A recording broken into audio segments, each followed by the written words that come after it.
Our first presenter has been already introduced by Laura earlier. He's Arturo Tovar from Rainforest Alliance, and Arturo will talk about Landscale. Over to you, Arturo.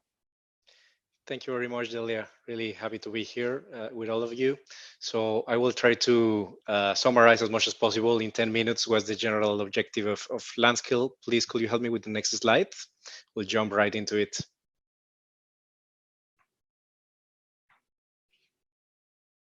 Thank you. So first of all, who's behind Landscale? I mean, Landscale is an initiative that is being led by Rainforest Alliance together with Conservation International. We have some other founding partners that you can see on the screen and some of our donors. This is a tool that actually was developed to address the issues that were mentioned by Delia of not having kind of a single framework that can apply to several landscapes and do it in a more user-friendly way and make it easier to communicate with other stakeholders and external stakeholders. So that's actually the general idea of Landscale. Can you jump to the next slide, please?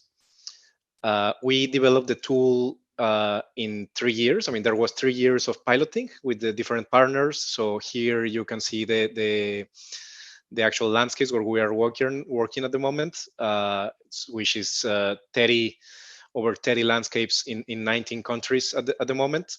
And as you can see, I mean, a lot of the users are NGOs who are acting as the kind of the partnership, leading the partnerships, the landscape partnerships, but there's also some other kind of organizations such as investors or project developers or companies that are interested in a particular area. Next slide, please. So jumping into what is actually Landscale is composed by 3 elements. One is the assessment framework, which is really similar. I mean, of course, it's built following the ILM logic or process. So actually, now that Delia was introducing the 5 goals and the different indicators, a lot of them resonate with our framework. Then we have a validation mechanism to make the results more reliable. It has to go, I mean, every assessment has to go through a series of validation in order to be published and shared. And everything is done in an online platform. So I will jump into each of these elements briefly to describe. Can you go to the next slide, please? So the first one is the assessment framework, which basically, I mean, is comprised by four pillars: ecosystems, human well-being, governance, and production. As Delia mentioned, it's important to take everything into account. And we divide it, I mean, with 4 pillars. We divide it into 9 goals along the 4 pillars, and we have, I believe, it's 39 indicators. And inside these 39 indicators, we have some more detailed metrics. We have a really well structured framework that you can find in our website. The general idea is that you have a holistic picture of the landscape, and that you can measure it, you can monitor in a consistent way. So it's really difficult to have a standardized way. So because every landscape will be different, so there will be metrics that will be different from one landscape to another. But the idea is to have it under one single format, under one single idea, and be able to manage it in a simpler way. And of course, we recommend having a baseline assessment, which will allow the organization to identify risks and opportunities. So it will be kind of a diagnostic, and then after that to do constant monitoring on individual indicators or all on the indicators, and be able to actually monitor the outcomes and the impact of what's happening. It's important. I would like to mention here that this framework is completely flexible, so the platform makes it really easy to use. I mean, you can add, if there is indicators that are not included here, you can add them. If there is a goal that is not included here, you can add it. Even a pillar that is, so you can structure it in the way that you want. All of these indicators and pillars and metrics will be preset in the platform, but you can play around with it and add custom indicators and metrics into the platform as well. So next slide, please. Jumping into the validation mechanism, next slide. As I mentioned, the idea is that I'm going to jump this one, sorry. I think this is an old version. So next slide. This is a lot of detail, so I better not get into the weeds of it. But basically, we have two steps of validation. The area assessment has to be validated by the Landscale team, and they will make sure we have specialists in this process that will make sure that area assessment is following the guidelines and that the quality of the results is good. And we also have a second validation step from a local reviewer that has to be selected. So it has to be one local reviewer per metric. It can be a local reviewer that validates, for example, the ecosystems pillar, maybe another one that validates the human well-being pillar. So the point here is that the person is an expert in the matter that he is validating, and he also is familiar with the landscape that is being assessed. So basically, we just make sure that the landscape actually reflects the conditions, the assessment actually reflects the conditions in the landscape, and the data is suitable. Once there is no comments from their local reviewer, the results can be published. That way, the organizations can be certain that results are of good quality, and they can be communicated with more with more trust, with more reliance to other stakeholders. Next slide, please. Jumping into the final elements of Landscale, it's the online platform. So all of the framework and the validation mechanism, all of it is comprised into a platform that we have built and we have been developing for some time now. We keep building on it, so we are constantly receiving feedback from our current users around the world. Just 3 weeks ago, we launched a dynamic dashboard functionality that was not in there.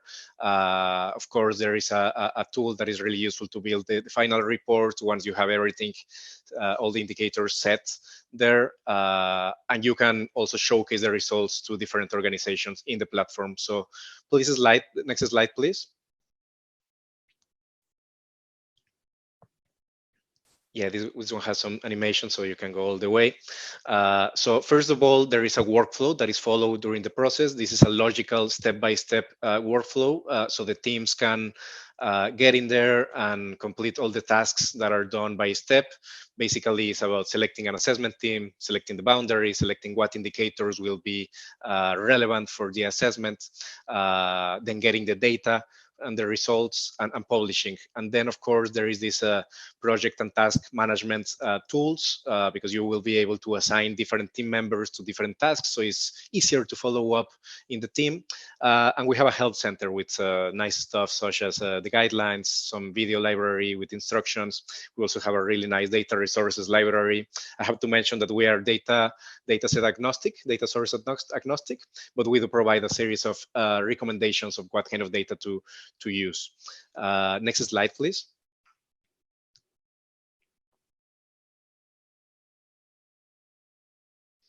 This is just a screenshot of the platform. So this is the second side of maybe the two kind of users. One kind of user will be the assessment team conducting the assessments in the landscape, but then we also make it possible to other kind of organizations to create a free user, and they can browse the different landscapes. So this is actually a screenshot, and for example, a donor can be looking at this, or an investor or any company that is interested in any specific landscape. So basically, you will be able to see the location of the landscapes that have been assessed, and also a brief description of what kind of commodities are in there, where are the landscapes located. You can filter as well. And then I didn't bring the screenshot because there's a short time, but I will encourage you to go into the platform itself, and basically you have a profile of the landscape. So you can have put in there the results, of course, but also who is participating, who are the partner organizations, what are the objectives, and so on. So this is the two sides of the platform. You have the landscape, so to speak, but you also have this kind of results consumer or companies interested in the results. Next slide. So just briefly, I mean, who uses Landscale? Of course, it's important if you want to understand sustainability at the landscape level in a holistic way. I think this has been really being introduced by Delia. You want to monitor sustainability outcomes consistently and reliably.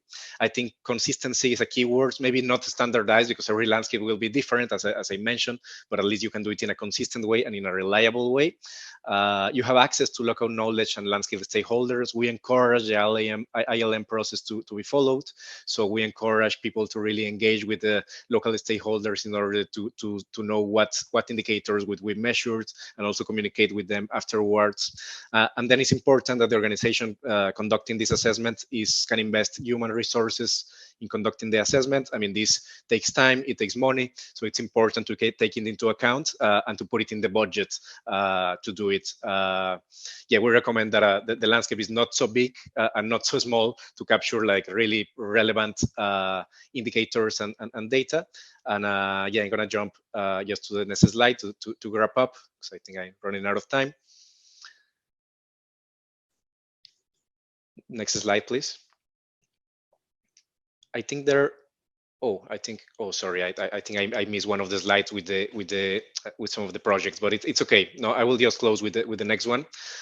So yeah, I will encourage you to access our website and the platform. Of course, that's the link for the website, and there's a different link for the platform. You can create a free user and scroll around the different landscapes. And I'm really happy to answer any questions in that email. We also have this grant proposal toolkit in our website. So we provide instructions of what kind of a budget you need and everything. So you can include Landscale as part of your grant proposal as the monitoring system. That was kind of all of it in a nutshell, but happy to follow up with anyone if there is any questions, and in the Q&A, of course. Thank you.